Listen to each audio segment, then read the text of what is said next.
Coming up on First at 4, officials with the National Weather Service survey the storm damage across the Commonwealth. A look at what they found in Whitley County. Plus, emergency workers in Taiwan are still searching for survivors after yesterday's devastating earthquake, the latest from the island nation. Plus, we stay dreary to close out the work week. Your first alert forecast on the way as Mountain News First at 4 starts now. Dedicated to Eastern and Southern Kentucky, this is WYMT Mountain News First at 4. Good afternoon, I'm Steve Hensley. First at 4, officials with the National Weather Service are continuing to survey areas damaged by Tuesday's storms. WYMT's RJ Johnson joined officials in Whitley County to see some of the damage. I'm here at a home on Aikens Lane in Whitley County where this barn behind me was destroyed by those Tuesday storms.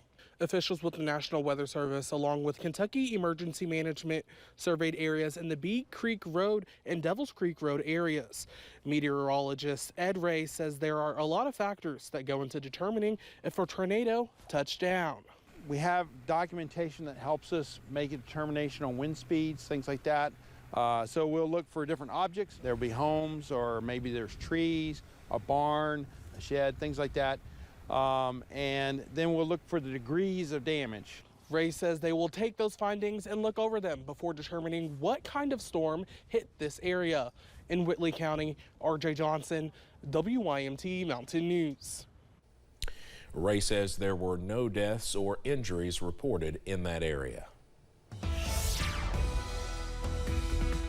We are tracking some ugly conditions across the mountains on this Thursday afternoon. Most of us are cloudy, also cool. Watching out for a few rain showers or sleet showers as well. Up on First Alert Pinpoint Doppler, you can see we are tracking some showers mainly along and north of the Mountain Parkway, zooming into places in Johnson County, also into Lawrence County, and same story close to the I-64 corridor, pushing into Menifee, also in Rowan County at this hour. Now, some good news, nothing severe, but possibly some small hail or sleet in those heavier downpours as we go into this afternoon.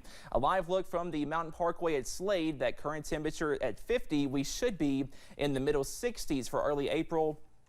So we are well below average on this Thursday. Most of us in the middle to upper 40s, up to 45 in Jackson, 44 in Pikeville, also in Clintwood, and 47 for Manchester, also in Harlan County at this hour. And this nasty weather is all thanks to this upper level low close to Cleveland, Ohio, and that will continue pumping in some cool conditions, also some wet conditions as we go into your Friday. So up on your forecast for this evening, we are tracking some more hit or miss rain showers. Not going to rain for the entire evening, but you may see a few showers at times, and we stay chilly once again to go into tonight. Lows in the middle to upper 30s and a freeze watch in place for Friday night. Those details coming up in just a little bit. Steve? All right, Cameron, thank you. Emergency workers in Taiwan are looking for dozens of people who are still missing after the island was hit by its strongest earthquake of this century. At least 10 people were killed, and serious damage is reported all around Taiwan. CBS's Ian Lee has a look at the damage. Commuters were traveling to work when the 7.4 magnitude earthquake struck Taiwan Wednesday. Boulders came crashing down the mountain, hitting one car and nearly avoiding another. Rescue crews now search for survivors.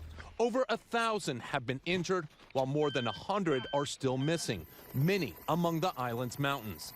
Up a remote valley, a drone discovered these miners stuck on a cliff. Landslides wiped out all the roads.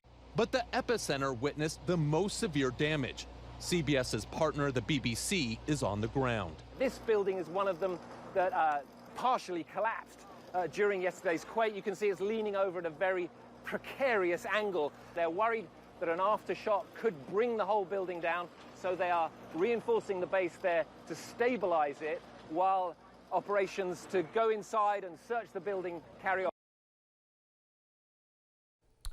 Well, 6 miners were rescued this morning after being stranded as a result of that earthquake. 64 of their co-workers are still waiting for assistance.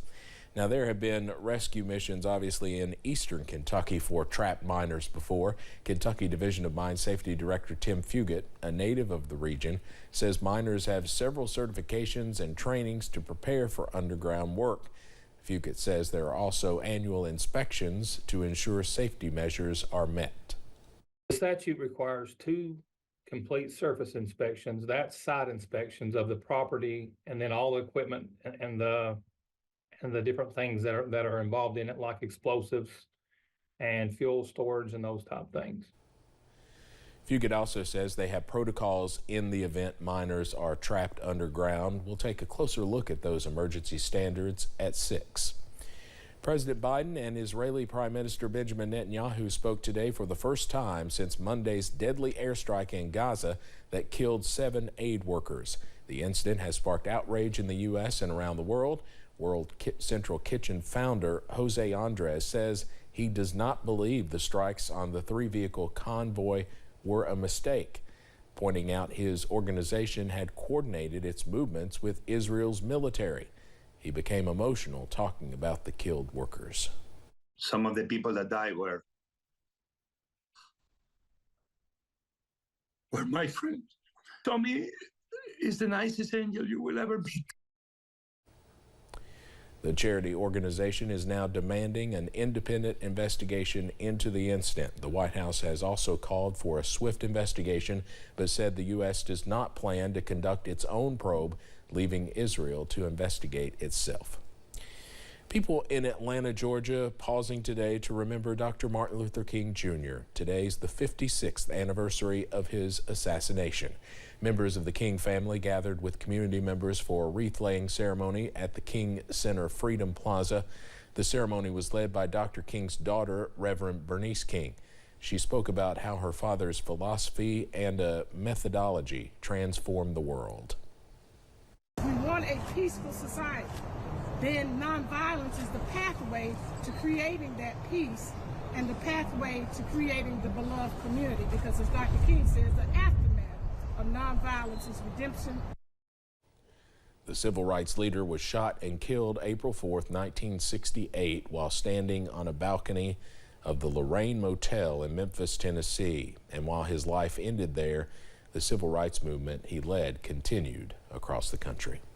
Coming up on First at 4, coffee growers are going high-tech to protect plants from the effects of climate change, how solar-powered sensors are helping. Plus, a freeze watch is in place for Friday night. Those details coming up after this break.